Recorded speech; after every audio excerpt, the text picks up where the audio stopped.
Welcome to the Slop Farm. Enjoy the video. You start by preparing power and phone, charge the headset and controller fully because updates run during first pairing. Next, open the Samsung VR app on your phone and enable Bluetooth Plus location so the headset can be discovered. This avoids pairing failures.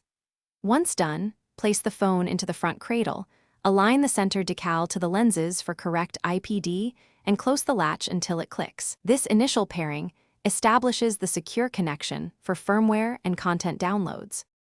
You now fine-tune fit and visuals so immersion is comfortable and sharp. First, tighten straps evenly so the headset sits stable without pressure points. Proper fit reduces motion sickness.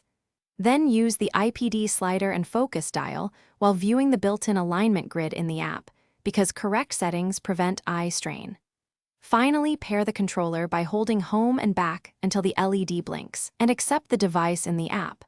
This links inputs and tracks orientation accurately. You finish setup by updating firmware and apps over Wi-Fi. Since large downloads can stall on mobile data, updates fix tracking and compatibility.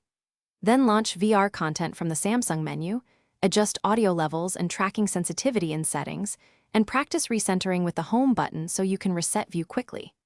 If tracking or pairing breaks, reboot the headset, unpair and repair the controller, and rerun the IPD/focus calibration. This troubleshooting step restores alignment most of the time.